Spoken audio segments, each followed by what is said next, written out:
My name is Carlos Ospina. We're going to talk about the process that I've been working on as a TAM to run Drupal updates. We're not talking migrations, we're talking updates. So Drupal sites that are in Drupal 8, Drupal 9, this is going to help you a lot. And I was looking for a good metaphor, very good for what we're doing, and what we're going to look at updates is we're going to basically bring those sites back to the future. So let's start. We call it from fear to freedom, but basically is a process that have helped me on basic sites, of course. When you add custom modules, when you add custom themes, you have other concerns that we're going to mention to work on. But I brought a couple of sites from Drupal 8 to Drupal 9 in a matter of hours. So, we are starting a company called Palsera, and I wanted to explain a little bit of that because we love it. We're from Colombia, my partners and I.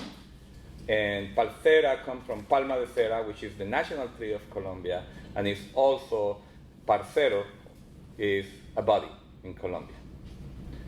And the Palma de Cera is very famous. It's this tall, or those tall palms right here, and this little parrot lives in there. It's the only place where they can live. So it's pretty. Anyway, Carlos Ospina, I'm almost a former TAM and Acquia, so almost like a week more, and I'm a former TAM. I'm joking lately, trying to find what is my place, that I'm a Drupal architect. It's how I work with my customers. I help the architects architect the Drupal solutions inside what they are. And I'm a Palsero in palsera.com. So please go find us. We're trying to start something over there. So the first thing I want to talk, and I'm going to start going very fast, and I forgot something important. I did record a video doing a full update, explaining everything that we are going to talk about here. So I said I'm going to do live things, and I figured they may fail. So what I actually did is we recorded the videos, an hour, 47 minutes of doing the whole updates and everything. I can show clips. You are to decide at the time if we can see the clip or not. But I want to go faster, give you everything. I'm going to share the link for the video at the end. I'm going to share the slides in the video and kind of put it all together. So the first thing that we need to talk about is the cost of waiting. You know, we usually go into updates and the team has many priorities, and we can go one patch version behind, maybe one minor version behind. So you probably have sites that are on 10.2 still. I know it's very common, which is already dead. Yeah, Not good. Yeah. We just went there. But then you get two minor versions behind. So if you're in 10.2, we have 10.4, and now you know you're in trouble, right? It's getting bigger. The update is getting bigger. If the minor, tiny version update got delayed because I had another priority, two minor versions is going to be delayed. And the reality is that I've seen in many customers, they are a major version behind. And they cannot do it because, no, we'll do it when there is nothing else to do because it's too much work. So that is very bad. So when you're multiple minor versions behind or a major, basically you have development paralysis. If you keep going developing, you keep digging a deeper and deeper hole in technical debt because you are using old code, probably deprecated code. I mean, you just keep adding to the complexity. And the longer you wait, you have more complexity, you have more complex upgrades, your security risk. Just remember last week we had another one, and it's patched, not for 10.2, not for 9, only for 10.3 and 10.4 and 11. So you already are exposed, and of course it's going to be more expensive. So what I've been trying to develop is a systematic approach, and we did this with one of my customers, not developers. They were original designers. I trained them to use Git during 10 years. They were with me for 10 years. They are really good developers, but they really don't do custom code. So they didn't get there yet, almost there. They update 13 sites, and updates run every week, like nothing. Have never been behind. The only time they get behind is like one minor version, and it's because they rotated among the team who updates all the sites. And sometimes they're like, I don't want to do it. But it worked. So, beyond doing just random updates, like, hey, security issue, we need to update. I try to see this as a systematic update process. I see, if I get a new site, I see two phases in it. The first phase is preparation, and maybe if you're actually doing an update, bring that site to an actual current version of Drupal.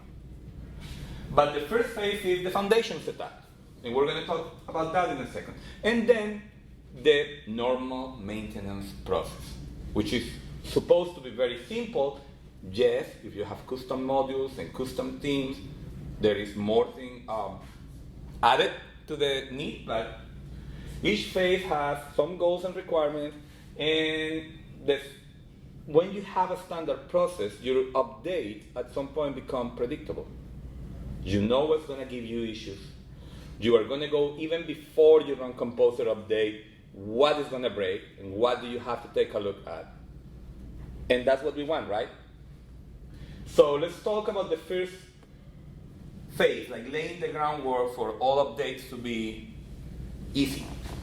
The first thing is you need to keep your Composer file maintained. Do not lock any module unless you have to. I mean, unless there is a business need of something that we develop that requires me to be in an old version of the module, do not lock versions. It is okay to have a constraint if you have, say, web forms, which actually I believe it's 6.1 is compatible with Drupal 10, but if you want to go to Drupal 11, you have to use 6.2. And if you read, it's basically the same, only more development on the latest version. That is okay.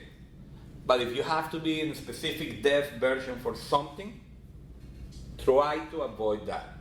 Don't lock any versions, because then updates are going to be terrible. If you have to, document it. When you're running updates, careful with this module. And why will it break it? Why do I have to have it there? It's very important. So future you or future whoever is running the update knows, okay, we need to search for a patch or change the code. We need to do something to move this forward. The patches, if you use patches in your Composer, they need to be inventoried as well. Why? First, please do not use local patches. That is a way to shoot yourself on the foot. No local patches at all. So, sometimes, in Composer you can have patches that are applied to modules or code automatically. And some people put a patches folder and they copy the patch from Drupal and put it in the patches folder. Now you have a problem. What did the patch change? Well, if the module moved forward, the patch that you have did not. Hasn't that been established to be a security issue? Like, there's a lot of talk about not using patches from like merge requests, for example, because you don't know what code it can introduce that executes element. That is true, but that also means you are not inventorying your patches and monitoring. And that's what I'm advocating for. Yes, there are dangers, but there is more danger of you going stale by having a locked patch somewhere and then realizing that you cannot run the update because the patches didn't work, and now you have to re-roll that patch by yourself, or going back and check that little merge request, right, and see if it is okay. Now, this is a system of trust. So we trust that. And I read somewhere, somebody said something about it, but it's basically what I've been thinking forever, is in a world where all of us are looking at the patch, and I introduce something bad, chances are 1, 2, 3, 4, 5, 6, 7, 8, 9, 10 people, 90% of the chances are that one of you is going to see it and is going to fix it before it actually gets over there. But yeah, that's part of the inventory. So have an inventory. It's the same with the modules. Why is that module locked? Why is this patch being used? Keep an eye on the patch, so whenever somebody's going to start an update, can see on that inventory and say, oh, we have this patch, and it's vital for us, right? Like, especially this is for the main functionality of the site, we need this patch. You still need to go every time and look, is the merge request updated? Is the issue closed? Do I need to take that patch out? Was the issue closed, but the patch never got committed? Do I need to redo the patch? Do I need to add it?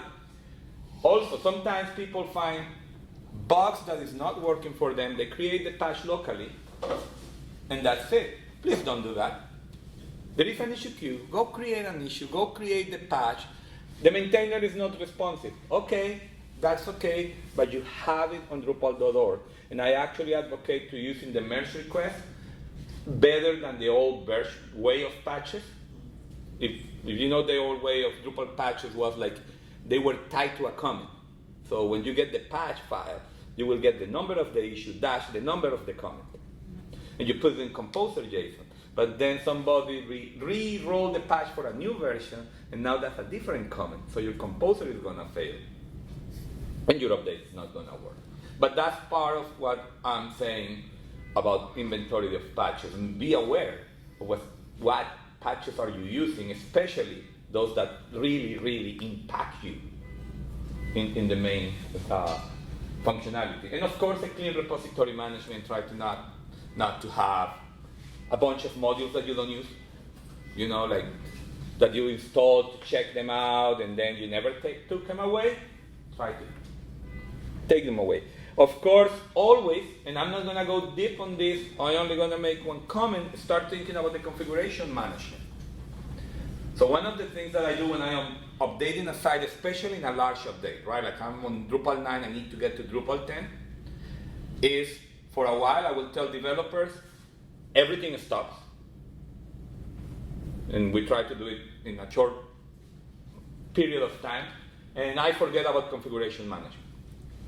Only at the end, I'm going to export configuration, and we go back to normal configuration management. And we're going to see about this. There are what I call stable points and stopping points on an upgrade. But if you get to a stable point, export your configuration after update. Especially if when you see the drop-up DB kind of reads like something changed. Now I'll tell you a story. I had this customer that moved from 10.1 to 10.2. This is a site factory. This was like 20 sites. They did the update locally, everything worked, released, everything broke. And then we went to see the errors, and it's like Drupal saying, what is this stale file threshold thing? I don't know what it is, 500 error. So it happens, we discovered there was a change record where there was an entry on system performance called a stale file threshold that was taken away. They updated. There is a hook update to take it out, but they did not export configuration. So their system performance has that entry. When they imported on deployment, now active, so Drupal has that entry and didn't know what to do with it.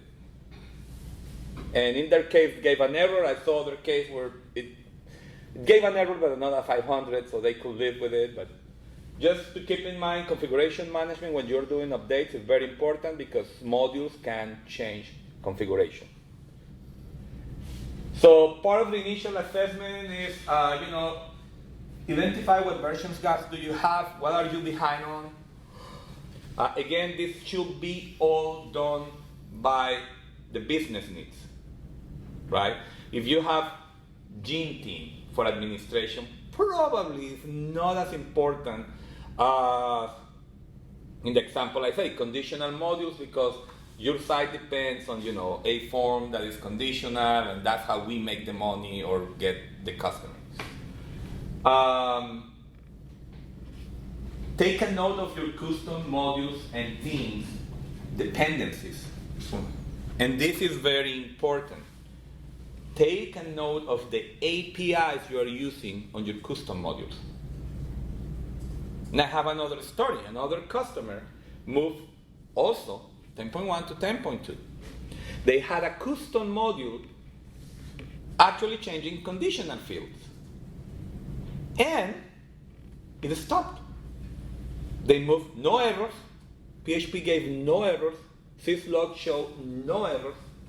It just didn't work. So we started looking into it, and I realized that they were changing hashtag states in the form API, in the field storage. And there is a change record where it said, we move hashtag state to another place. So they were changing something, hashtag state is an array, it's an object. PHP is, that's okay, I'm gonna put it there, but Drupal did not know what to do with it. So when I say this, is document your API usage. So you can follow Drupal change records or module change records. And again, business guided, right? Like, this is very important for us. We just modify form API. We just modify entity API. We're using entity API to modify some entities. Keep a good inventory of that so you can know before an update, go and check Drupal change records. And has there any change happened here between the versions that I'm going through? What do I need to change? Do not just trust on the deprecated automatic review, because again, in that example, that wasn't really shown in there because it wasn't something big, but it affected the functionality of the module. And as I said at the beginning, keep a good note of what can cause issues during the update. And this is when you have custom modules and themes. In general, when you have contrib modules, you are a little bit safer. And of course, as I said, review the relevant Drupal and module change records. And finally, your friend is upgrade status. Upgrade status module, Gabor did a fantastic job with that, and the team, whoever has helped that module. And you can start using it as early as Drupal 8. There is a version 3 that does most of the things, so you can start. And it gives you 3 sections, and we can see it in the video later if you want. One section is environment, so what in the environment is not ready for the next major version. Second is what modules, it's like more than 3, but the 3 important. The second is what modules do you have that are incompatible but you're not even using? So go take them away, take them out. And the last one is those modules, is 2 parts, like what is incompatible, what's the compatible version, or they have a section, work with maintainers, which is really the module that doesn't seem to have a version for the next major version you're going for. So upgrade status is a very good way to know what I need to pay attention to. And then it comes the phase 2, which is the update cycle really, which becomes a simple composer update. If you have everything documented and you know your patches need to be taken care of, maybe if you are concerned with the merge request, you review it, and maybe it was a commit before, you got the actual patch that worked, and reference to that one. You already put it in the composer JSON, so it's going to be easy, because you know what you need to change, you know what you need to look. DB, export configuration, if you are finished or in a stable point, and testing and QA verification. So some key requirement is when you're doing updates, and if it's a long update, right, always match production code to database version. And that kind of means when you finish an update, you have to make sure production has that update. If you release it, that needs to happen, and that comes for something that I will mention later, is upgrades are their own thing. They're not part of your development cycle. If anything, updates should be part of your hotfix cycle, which means an update that starts, and when it's done, it needs a full release.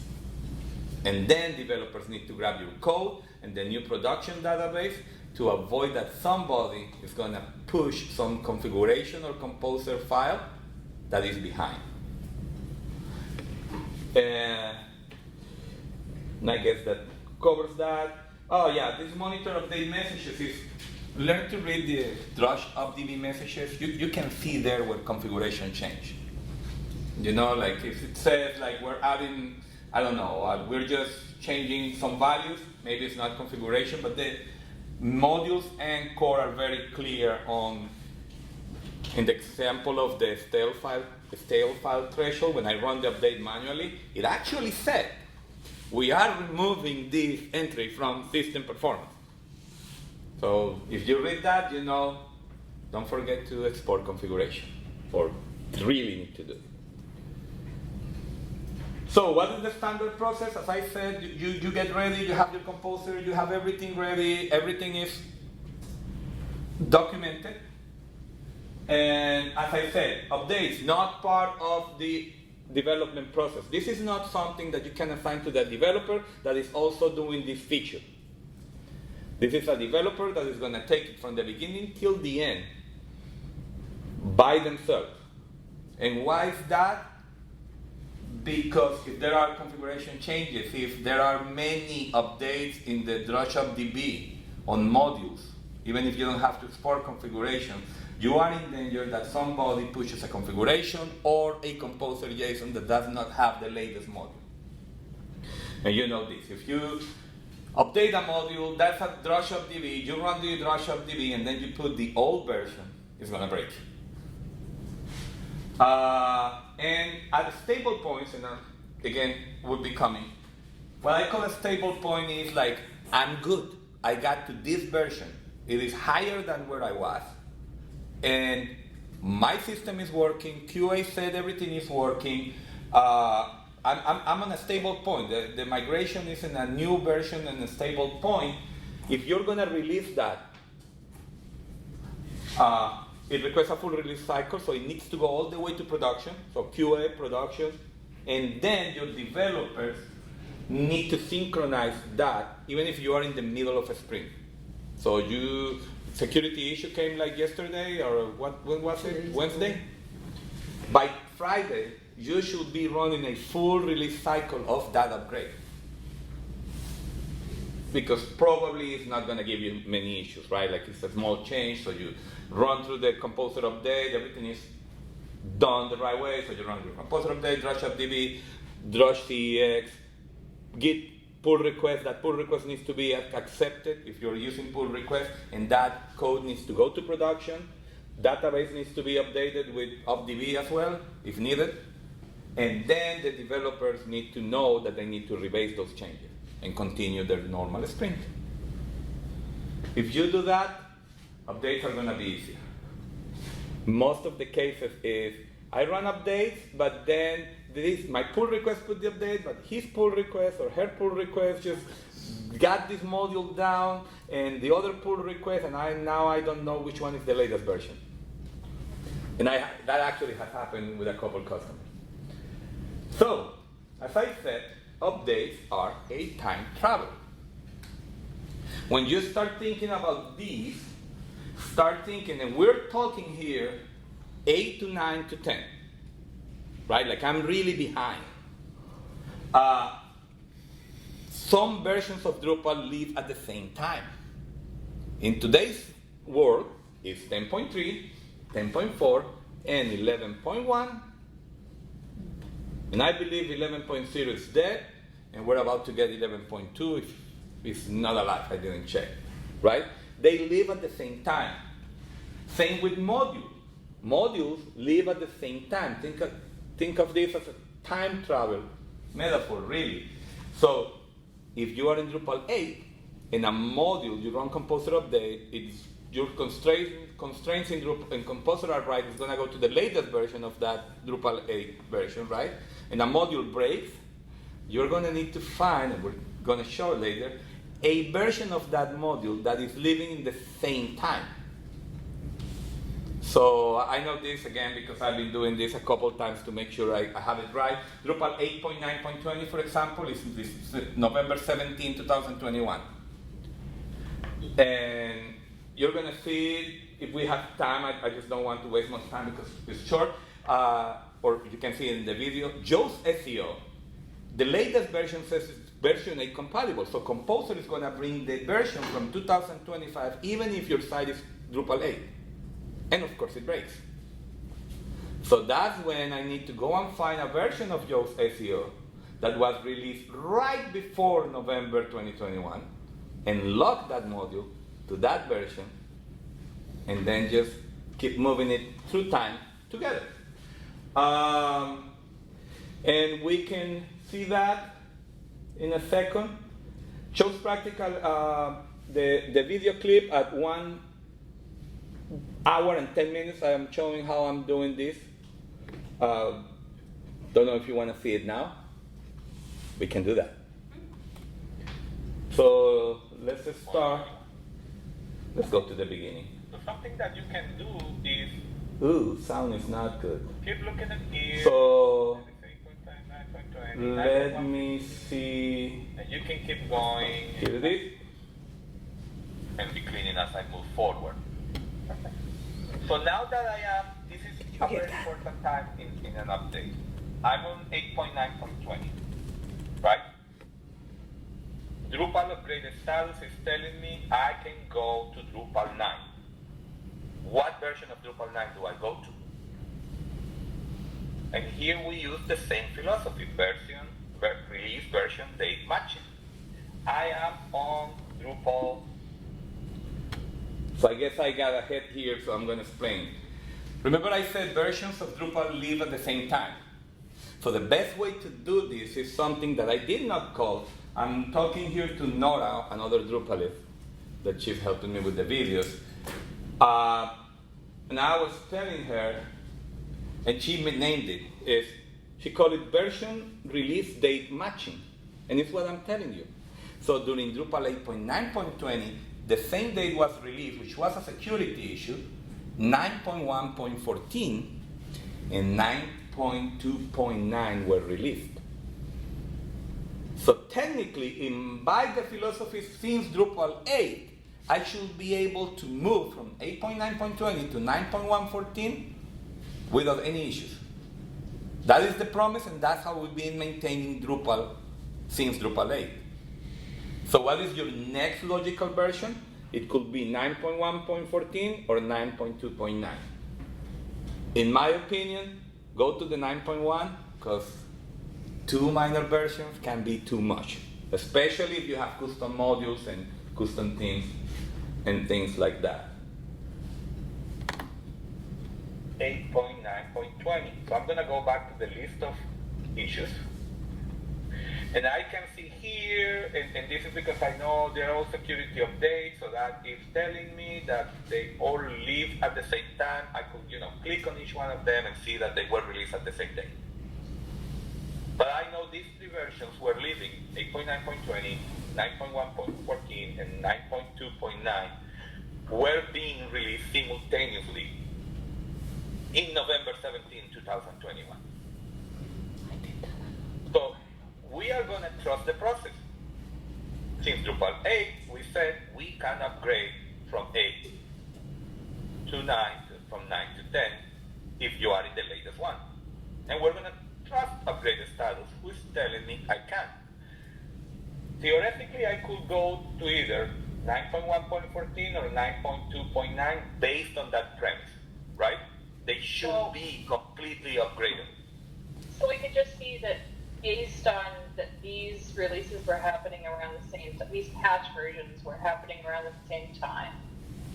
That we know that can we presume, or do we need to look somewhere else to know that there wasn't an 8.10, for instance? Just make sure, and you can ask ChatGPT, you can ask Google, is 8.9.20 the latest one? But we can also trust that the upgraded status knows which version at the time, because it's acting. Upgraded status at this time is acting like it exists. It's also, it joined us in this, time travel that we're doing. He knows that this version is compatible with Drupal 9, so I could move into Drupal 9 safely. Gotcha. At the time. That's something that the Drupal community is trying to maintain. So I go back here to the releases, And you're I can using do. which 9 version? I'm sorry. That's the point. I could use I have a mouse. 9.1.14 or So I'm going to 9.1. stop there. So you can see the video is long and it shows the whole process. So I want to keep going on the presentation and make sure we again in the wrong place, cover everything. So where is my presentation here?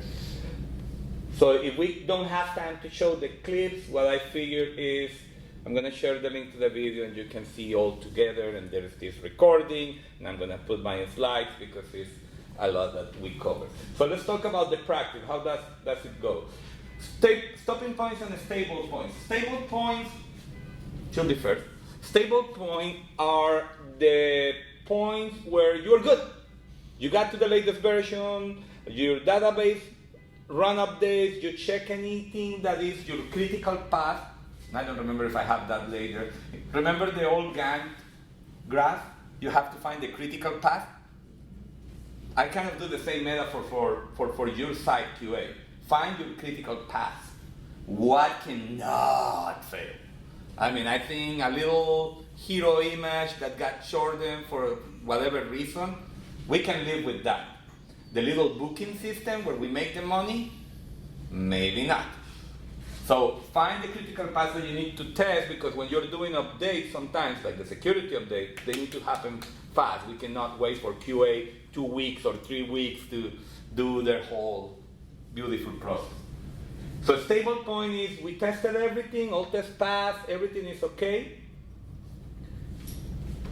If you are doing updates, you create a checkpoint. So in terms of commands, and it's also shown in the video, I'm sorry I'm not showing it right now, but time of SDS, but it's in the video. And I put the times, sort of. It's easy, no? Git commit, I'm on Drupal 9.1.14. Here is a snapshot of my database, so export your database, save your custom modules if you did some changes or anything that you feel like needs to be saved. So if something goes wrong in the next step, you can go back to the place where you were stable. Stopping point is when something went wrong. So you went from 9.1.14, so what I propose is you move up and sideways. You move to the final patch version of that minor, then move sideways in the same day to the next major version that is living at the same time, so 9.1.14. So then I go up to the latest patch version of 9.1, right? Which I believe is 9.1.21, and then move sideways to whatever next version is living there. Sometimes it's 9.2, sometimes it's not. Sometimes, like happened today, 9.2 may be dead. Or in the case of 8.9.20, we did not go to 9.0. This was already dead. I'm moving sideways to whatever next version is live, so 9.2 something, then going up to the latest patch and move sideways. And bring the problematic modules along with it. So a module that broke or was not really compatible, you log them in the same time metaphor version, and then you move them in the same way. And I explained that in the video. With the Joe's SEO, as I mentioned, they said they are compatible with Drupal 8. It didn't work, so I have to lock it. And then every time I move up, and actually, spoiler alert, is until 9.3 point something, that I actually moved to a date when there was another version of Joe's SEO. It's only then that I will move that version one step up in my composer and use it. Because according to this time frame, it has to be compatible. They will not release that module if it wasn't compatible with the latest version living at the time. So that's a stopping point version. In the video, and I didn't put it here because that's a longer conversation, is composer errors when they come with conflict errors. Have you seen those? Anybody? The beautiful composer conflict errors that you get like a page of those. Read them carefully. The secret is don't be overwhelmed. Read what it's doing. Clues are, if you're not calling whatever it's saying directly on your requirements, that's not the problem. The problem is most likely any module or thing that you are specifically calling. What happens if you have an old version of Drupal core and a module is not compatible, right? Or a version of PHP. Well, and actually it's in the video, like, for example, when you are in 9.2, you need to be on PHP 8.1 to go to 10. But Laminas, which is some requirement from core, is not ready to go to PHP 8.1. And if you have conditions that you can, I usually take them out, in your composer for PHP, it's going to give you a full list of, I can find Laminas in this version, you have Drupal core recommended, but Laminas is here, but Drupal core recommended, and it just does it like 5 times. The only one I'm calling there is Drupal core recommended, so most likely that's the problem. And read what it's saying. Takes time and takes practice, but I guess the message is don't get overwhelmed and find what modules you actually require, because those are the ones that you may need fixing. And just check what is going on. If something is logged or... So, at each stable point, as I mentioned, create database snapshots. Commit code changes. And document the current state. When I say document the current state, remember I said keep a documentation of your APIs, your patches, etc. What did you have to change? Oh, the patch that we use, so the booking element works, it moved forward, it changed, or it actually was released, so we don't need it anymore, gone bye-bye. The module, the custom module that we use just broke because we had a stopping point to come back here, for example, because something changed in the form API. And document what changed if you could identify it. And so stable points are good. Release the stable point the whole cycle. So need to go QA, production, and developers need to get all that information, even a copy of the database or draw CIM, depending on how comprehensive the update was. And then with the documentation, people can work on what needs to be fixed to keep going. Especially if you're coming from Drupal 8.9, there will be cases with custom modules that probably 9.2 is going to stop you. 10.1 to 10.2 was big. 9 to 10 was big with CK Editor, if you remember that.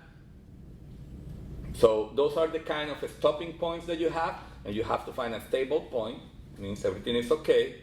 Document so we know what we need to fix. And this is what I've seen in companies is, no, we could not go to to Drupal 10. And why? There's some issues with CK Editor. Which ones? No, it just didn't work, so we rolled back. We're going to do it later. And a year later, we are like, okay, you're still in 9. 9 is dying tomorrow. Can you upgrade now? No. Like, well, do you want a porn site? Because if there are security issues, you may get one. So, okay. So again, and I repeat this a lot because this is where I see people failing with updates. They put it in the development cycle, somebody did the update, it's one of the sprint, task on the sprint, and that person said, I'm good, everything is updated, yeah, but we have 2 more weeks in the sprint, so when your part is finished, we're gonna close the sprint, we're gonna put everything together, and we're happy. Not always. Maybe some of the others kept an old composer.json, and when you deploy, everything went boom. So updates are their own thing. Full release cycle require complete production development, and the team needs to synchronize. Get a new database from prod, rebase the updates, come change it, and they can keep working. If they need to change what they're doing, that is the right process. Do not stop updates because somebody say, but it broke what I'm doing in this sprint. And wait for the next sprint, because for the next sprint is 1 week. Probably you get another security issue. Now you're 2 patch versions behind, or maybe it's during one of those AOL of minor versions, and now you're 1 minor version behind, and everything keeps getting bigger. So let's see if we can start some of the. We have like 2 minutes, so. Do you rather have me share the link to the video? Yeah. See, so the video, if I can ever get there. I put the chapters here, so you can see from the presentation, I'm talking about setting up Composer. It's the first thing that I do, and I'm gonna mention it very quick. The first thing that I do is, if I get a very old Drupal, and it's explained there, you're gonna see that, for example, at the beginning of Drupal 8, we use Drupal core directly on Composer. But then we move into Drupal core recommended. So what I do is, if I'm in Drupal 8 or Drupal 9 or Drupal 10 and I'm moving to 11, I recreate Composer if I see it's old. So just a Composer create project somewhere, or you can keep copies of Drupal recommended version 8. Get that Composer that it generates and add what you have specifically from your original Composer. And why is that? Usually, especially from 8, you're gonna get one of those very old. So when you keep moving up, that Composer is not gonna work. Or it's gonna start giving you troubles because we assume you're using core recommended. So the first thing is clean up Composer. Then of course, create your own local DDEV. This is new. DDEV is your friend, because remember we're doing time traveling? So DDEV is good for that, because you can start your DDEV with Drupal 8 recipes. And the DDEV in Drupal 8 recipe really goes to that time and brings PHP 7.4 and the version of MariaDB or MySQL that you need. And when you went to Drupal 9, the beauty of DDEV is that you go inside your DDEV config, change to Drupal 9, change the PHP, restart, and it moves to the next date. And now it has PHP 8. Whatever you need, it's going to have whatever Drupal 9 needs. And when you get to Drupal 10, you do it again. So DDEV is your friend for that time travel. The Composer version management, just making sure your Composer, even if you're on Drupal 8, looks as close as what we use today. So you don't have to do it in the middle of the. And the way, as I explained, is create an empty Composer create project with the Drupal recommended model, and you will have a beautiful Composer.json to use. Then here at minute 27, I hit the Joe's SEO, where I show how we start matching modules, and then I document those logs. So after that, my updates is Drupal core recommended and Drupal core scaffold are logged, but now Joe's SEO is also logged, and I only move it when the time is right. Does that time metaphor make sense? Yeah, and you're gonna see in the video. There's a slide for that. There's a slide for that. Yeah, there is a slide, but that is just. So we set up the process. Again, systematic approach. Read the conflict messages with care. I didn't put it in there, but just be aware of what you're actually requiring. That's probably the problem. Identify the real issue that way, and don't try to solve many problems at a time. If you solve one, solve that one. If you get more, you can solve the others later, but now it's shorter. It's better. Here is where I'm talking about the version release date matching. That is the main technique I use, and actually has worked really good. And this is a little bit of history. I was there a lot during Drupal 8, and that was the big deal. If we have Drupal 8, whenever Drupal 9 comes out, needs to be upgradable. and they maintain that. So it stands to reason everything that is at the same time is absolutely compatible. So that's why how I came with that concept, not the name, again, that's Nora's, the name version release date matching. The workflow is check core release date, find compatible module versions by date, if you need to, and verify module compatibility claims.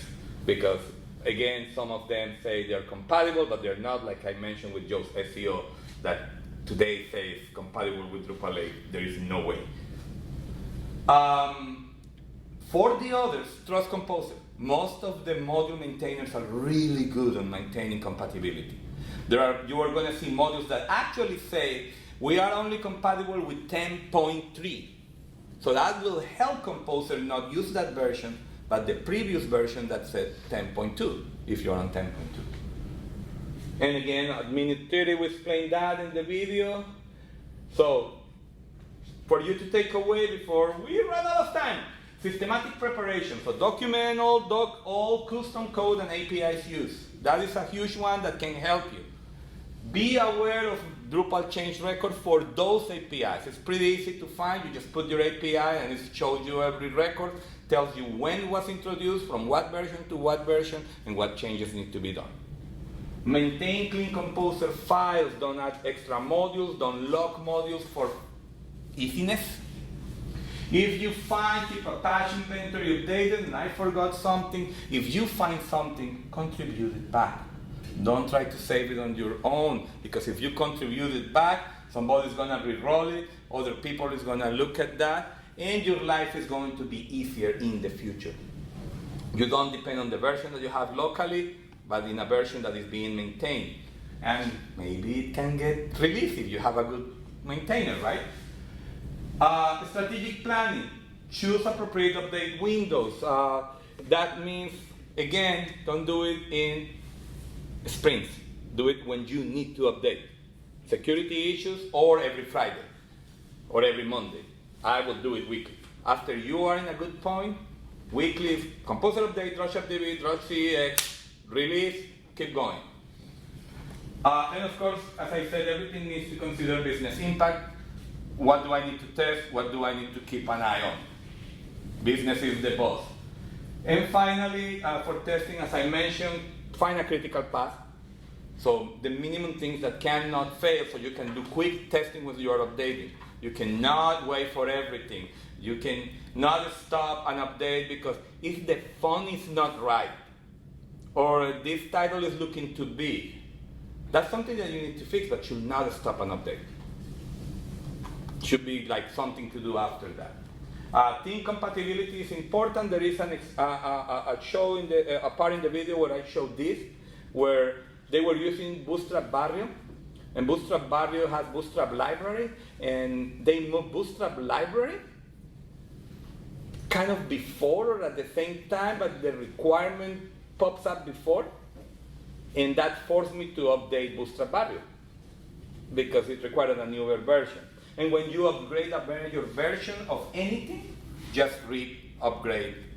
And for general rule on the release notes of everything, read if there are upgrade notes, right? Like, it's very seldom that happens, but sometimes it's, a good example was the first major release of Path Auto when Drupal 8 came out. You had to do something, I don't remember, I believe it was a drush command to fix all the Path Auto rules. Be aware of your content workflows and integration points just to make sure they work. Did I go back? So, in the video, not here, demonstrated our upgraded status module, how I use it to keep my track. The version release date matching is talked over there. Updates are a standalone process. There is approaching them as systematically is going to save you so much time, and keep checkpoints every time that you are updating. Get to a stable point always, even if you can keep going updating, take as checkpoint because you don't know if something is going to break in the future. So you always need to have somewhere in the code and database to come back. And of course, Drupal change records, issue queues, and core announcements of anything that has changed. Do we have time for questions? I need to get set up. Huh? Yeah, you need to get set up. So, beyond that, anybody has any questions? I'll be out there. I can stay And here and have questions, but I need to get set up. yeah, and reach out to me if you need the video.